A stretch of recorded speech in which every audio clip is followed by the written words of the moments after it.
Ever wanted to play a game where Batman could beat up on Superman? Where Lex Luthor could fight Zod?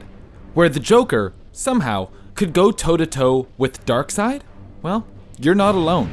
Which is why today, we're going to be looking at a fighting game which pitted some of the most iconic superheroes and supervillains against one another.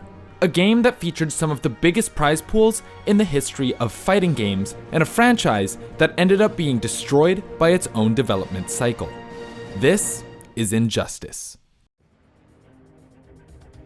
When the Injustice series began, it had all the pieces to become a smash success. NetherRealm Studios had created the incredibly well-received Mortal Kombat 9, and were looking to transfer some of that magic to the DC universe. The first title in the series is Injustice: Gods Among Us, a 2.5D fighting game that was immediately picked up by the Mortal Kombat crowd. One thing Injustice had going for it was good online netcode. In the early to mid-2010s, few fighting games had netcode good enough to feel smooth when playing online, and Injustice was an exception to this rule. In terms of what the game had to offer, one unexpected thing was a good single-player mode. Fighting games aren't usually known for their single-player modes, but Injustice did a great job of creating an engaging campaign that actually had character progression and an interesting story. For casual gamers, Injustice had pretty much everything you could ever want. Smooth gameplay, iconic characters and fan service, and a story mode with an actual plot. But fighting games are rarely carried by their casual constituents, and most hardcore fans would not be playing Injustice just to complete the campaign. At its core, Injustice was meant to be competitive, so let's look at what made it a good fighting game. Being developed by NRS, people expected a certain level of polish, and Injustice: Gods Among Us certainly delivered. The gameplay was smooth and fairly balanced. There were slight alterations to the block system that did away with the dedicated block button from Mortal Kombat, and the game had tons of ways to keep combo strings going. Overall, it felt good to play, and it was entertaining watching your favorite DC characters going to town on each other. Injustice also introduced some pretty cool mechanics, the most notable of which is the clash system. In Injustice, characters have 2 health bars, and when the first is depleted, they gain access to a clash. Essentially, if a player finds themselves in the midst of a big combo, they can enter the clash and are prompted to wager some of their meter. Whoever puts up the most meter wins the clash. If the person being comboed wins, they gain back whatever health they lost from the combo before they broke it. But if they lose health equal to the damage taken before the clash began. On top of this, characters will regain or lose extra health proportional to the margin by which they won the clash. So if you win by 1 bar of meter, you gain 15%. If you win by 2, you gain 25%, 3, 30%, 4, 33%. The clash system works as a comeback mechanic, a combo breaker, and a tool you can use to just reset the neutral game, and ensured that games stayed tense to the last moment. Goes ahead and uses 3. They always have the wager the lights go out. Look at that. All the lights are out. Oh, it came back up. Oh, that's why that happened? Yeah, wow, it's like too much power. Clash is just that serious. Power surge. Yeah. However, Injustice was far from perfect, and one of the major criticisms levied against it was its spamminess.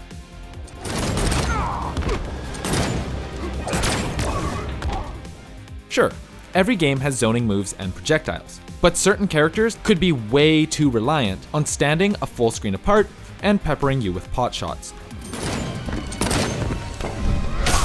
The result was that some matchups were lethargic or even completely broken.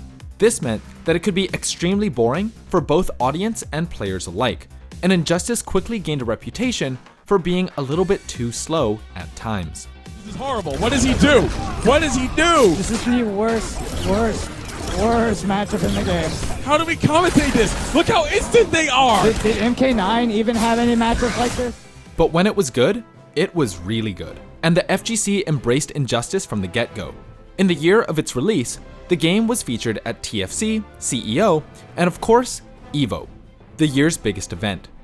A few FGC legends would prove their worth, with guys like Chris G finding immediate success, and KDZ putting on such a show with Superman at EVO that the character would be heavily nerfed soon after. But there was one player, a new kid on the block, who was beginning to make a name for themselves. Throughout 2014, Sonic Fox would go on a tear, winning CEO, EVO, and Final Round 17, using Batgirl to absolutely destroy any and all comers.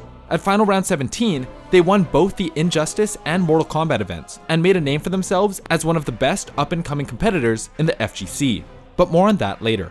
Unfortunately, for those outside of the FGC, Injustice's casual scene was pretty much dead just a year after release. By April 2014, players could hardly find any online matches, and being developed by NRS, a studio who releases a new fighting game every other year, once a game has done its time in the FGC spotlight, the community is more than ready to move on to the next game. For Injustice, that replacement was Mortal Kombat X, which released on April 7th, 2015, and pretty quickly, Gods Among Us was all but forgotten.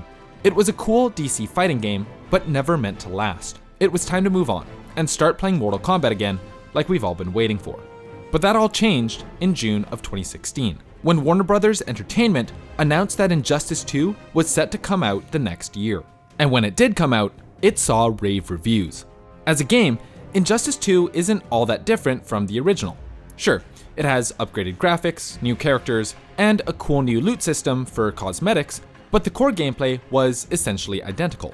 What had changed, however, was the landscape of esports into which Injustice 2 was released. Back in 2013, competitive gaming was just coming into its own on the world stage. Ask the average person what they thought about esports, and you'd likely be met with some blank stares and the inevitable question of, they've got tournaments for that? But in 2017, the world of esports was exploding, and every company was trying to produce bigger and better events. Luckily, Warner Bros. Decided to jump on the hype train by sponsoring the Injustice 2 Pro Series, a tournament circuit that led to some of the biggest prize pools in fighting game history, and ensured that Injustice 2 had some of the highest stakes in the FGC.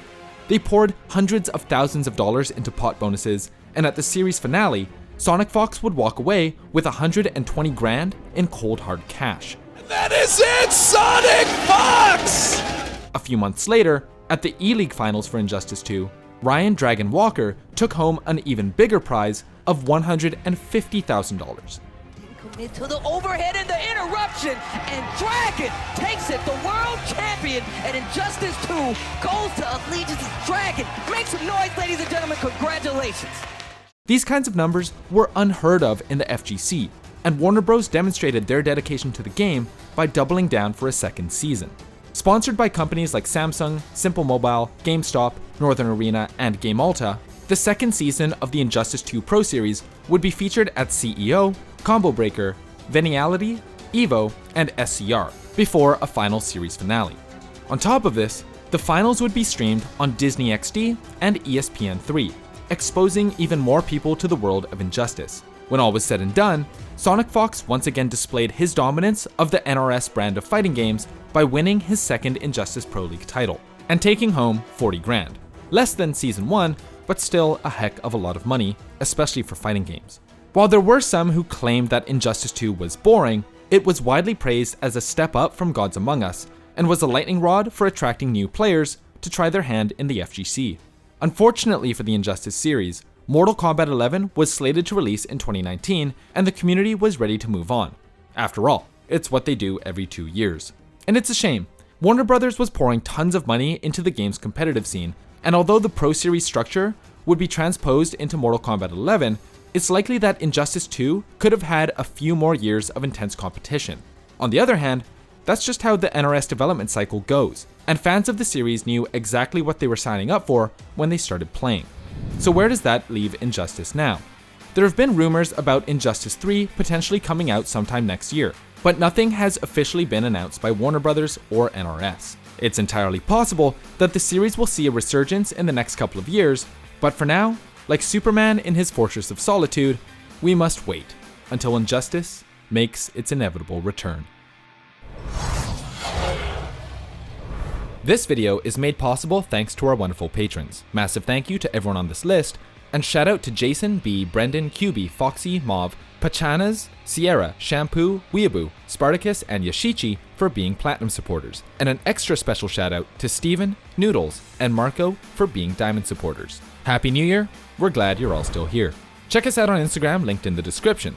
If you want to support our channel and get info on unreleased videos, check out our Patreon. If you want to help us out in a different way, leaving a like, subscribing, and hitting the bell to stay up to date is also appreciated. My name is Jonah. Thanks for watching.